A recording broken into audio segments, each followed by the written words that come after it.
तीन हाईवे लुहापथर चालाण पूर्व धरिला बामेबारी पुलिस।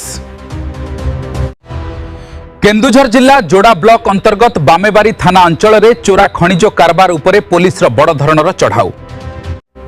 पीढ़पोखरी मालांगटोली अंचल में बेआईन भावे लुहापथर चालाण पर चली प्रस्तुति उपरे अतर्कित चढ़ाऊ करिछि बामेबारी पुलिस। एही चढ़ाऊ रे लुहापथर बोझेई 3टी हाइवा समेत 2टी बोलेरो और गोटे स्कॉर्पियो जबत होईछि। घटनास्थल 6 जनकु मध्य पुलिस गिरफ करिछि।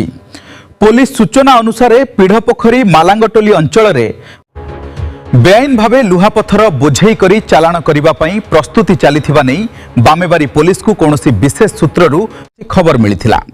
खबर पाइबा परे पुलिस रो एक टीम तुरंत घटनास्थल रे पहुंची अतर्कित भावे चढ़ाऊ करिथिला।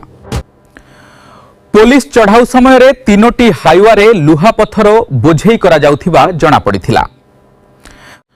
घटनास्थल रे थिबा अभियुक्त माने पुलिस हाथ में धरा पड़िथिले। परे पुलिस 3टी लुहापथर बोझेई हाईवा 2टी बोलेरो एवं गोटे स्कॉर्पियो जबत करिथिला।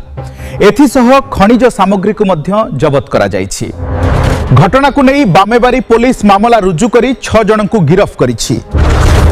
तेबे एही चोरा खनिज कारोबार पछरे आउ केउमानक संपृक्ति रहिछि से नै पुलिस पक्षरु तदंत जारी रहिछि।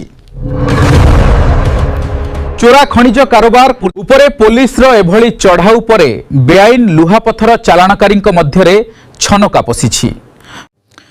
केन्दुझर चंपुआरू कैमरा पर्सन सहित प्रदीप कुमार महंत रिपोर्ट एसटीवी न्यूज ओडिशा 24।